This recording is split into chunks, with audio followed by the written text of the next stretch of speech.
Good evening, Mr. Chairman. My name is Zach Wahls. I'm a sixth-generation Iowan and an engineering student at the University of Iowa, and I was raised by two women. My biological mom, Terry, told her grandparents that she was pregnant, that the artificial insemination had worked, and they wouldn't even acknowledge it. It actually wasn't until I was born and they succumbed to my infantile cuteness that they broke down and told her that they were thrilled to have another grandson. Unfortunately, neither of them lived to see her marry her partner, Jackie, of 15 years when they wed in 2009. My younger sister and only sibling was born in 1994. We actually have the same anonymous donor, so we're full siblings, which is really cool for me. And I guess the point is that our family really isn't so different from any other Iowa family. When I'm home, we go to church together, we eat dinner, we go on vacations. But we have our hard times too. We get in fights. Actually, my mom, Terry, was diagnosed with multiple sclerosis in 2000.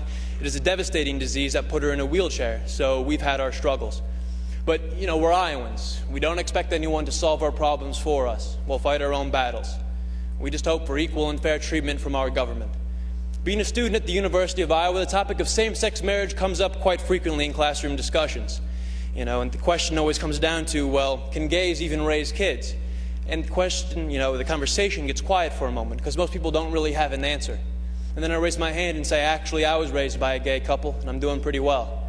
I scored in the 99th percentile on the ACT. I'm actually an Eagle Scout. I own and operate my own small business. If I was your son, Mr. Chairman, I believe I would make you very proud. I'm not really so different from any of your children. My family really isn't so different from yours. After all, your family doesn't derive its sense of worth from being told by the state, you're married, congratulations.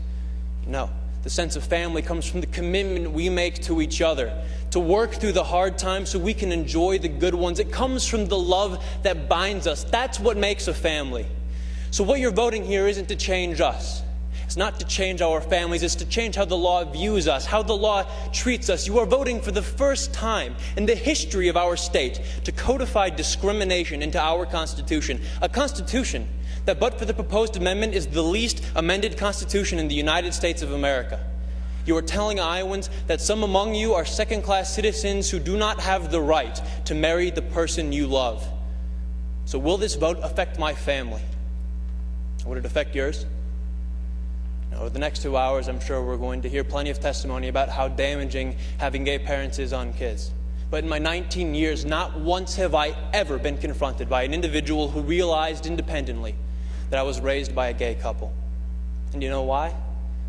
Because the sexual orientation of my parents has had zero effect on the content of my character. Thank you very much.